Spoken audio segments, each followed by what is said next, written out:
bạn chụp đẹp số có đôi chỉ số đấy nâng ấy này cứ chỉ sờ mà cái lái này nhom vừa đây bị tụ bông một phốt rất là chỉ đây từ để chập đam thừa sờ thế hai chơi rồi bị thi sa pro sờ và lịch thực sờ hay này cứ nhom mà vô là tập hall và hai bông ôn pro bị pro tha lượng món có nhom thọp thơ video và hai ngày đây để nhom bị chạy hàng đa video tha nè sọc nhóm chạy cái tê lại chạy pro sờ và lịch thực sờ chẳng á hay ní một con ảnh mở bán mà tôi lần về ní cứอายุปีสัปดาห์យើងព្រោះនៅថ្ងៃទី30ខែ11ហើយមកទល់នឹងវីដេអូនេះគឺថ្ងៃទី14ខែ12ឆ្នាំ2025ហើយ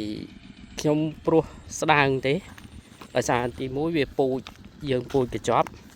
ជាពូជដែលដំណោះមានគុណភាពល្អដែរហើយទី2គឺយើងគ្រប់គ្រងវិធីសាស្ត្របញ្ចេញបញ្ចូលទឹកក៏ដូចជាប្រើប្រាស់ថ្នាំបំបែកគុម្ពអញ្ចឹងយើងព្រោះពូជស្រូវ80គីឡូក្រាមក្នុងដីកន្លះហិកតាអញ្ចឹងមានន័យថាសម្រាប់អ្នកធ្វើពូជ OM 54 51ទូទៅគឺប៉ុណ្នេះគឺស្ដើងគឺតិចតួចអញ្ចឹងអត់សមស្របទេប៉ុន្តែដោយសារតែយើងមានរបៀបនៃការគ្រប់គ្រងធ្វើដំណាំស្រូវយើងឲ្យបែកគុម្ពល្អអញ្ចឹងវាអត់ចោតជាបញ្ហាសម្រាប់យើងទេហើយចំពោះបងប្អូនដទៃទៀតក៏អាចជ្រើសរើសបានដែរណាទី1គឺវិធីសាស្ត្រធ្វើស្រូវព្រោះផលិតទឹកជ្រៅហ្នឹងទៅហើយទី2យើងធ្វើដីឲ្យស្អាតដើម្បីយើងងាយស្រួលក្នុងការគ្រប់គ្រងទឹកបញ្ចេញបញ្ចូលទឹកធានាឲ្យបានថាស្រូវរបស់យើងនៅពេលដែលវាបែកគុម្ពគឺវាស្មើគ្នាល្អហើយធានាថាពេលយើងដាក់ទឹកទៅវាអត់សូវខាតទឹកពីព្រោះបងប្អូនដឹងហើយថាដីអត់ស្មើដាក់ទៅខាតទឹកសម្បើមស្របពេលដែលស្រុកយើងអត់សូវសម្បូរទឹកបានយូរវាយជាប់លាប់ទៀតយើងទិញទឹកគេយកមកប្រើទៀតនោះហើយជាបញ្ហារបស់កសិករខ្មែរយើងអញ្ចឹងមួយវិញទៀតគឺការគ្រប់គ្រងជីតែកាលណាដីយើងស្មើល្អក៏យើងបាចស្មើដៃទៅ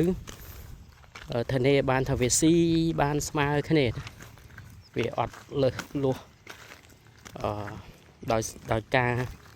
ជំរេលរបស់ដីមិនមែនភាពស្មើគ្នាដែលជាហេតុធ្វើឲ្យជីនឹងវាហូរទៅតែតំបន់ទំនាបទាបជាងអីចឹងទៅអញ្ចឹងវាតោះហើយសម្រាប់ខ្ញុំផ្ទាល់គឺ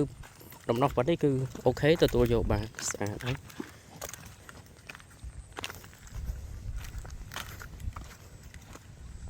អានេះកន្លែងដែលទឹកជ្រៅខ្លាំងជាងគេវារៀងវានៅដក់យូរជាងគេអញ្ចឹងវាមកដែរមកក្រោយគេតែអត់ចោតជាបញ្ហាទេប៉ុណ្ណេះនៅពេលដែលវាឡើងវាបែកគុំមកវិញដើមធ្លោះស្អាតជាងគេផងអញ្ចឹងត្រឡប់មកវិញគ្រាន់តែទាញគូសបញ្ជាក់ថាវិធីសាស្ត្រព្រោះស្រូវផលិតទឹកជ្រៅដែលខ្ញុំធ្វើវីដេអូមុនគឺអត់ស្អាតទេដំណោះណាហើយទឹករាក់ឡើងស្លែកកាន់បដូរអីក៏មានដែរកាលនោះហើយប៉ុន្តែជាលទ្ធផលដែលយើងសម្រេចបានគឺដូចបែបនេះបងអាចមើលបញ្ជាក់បានណាភាពល្អប្រសើររបស់ដើមស្លឹកវា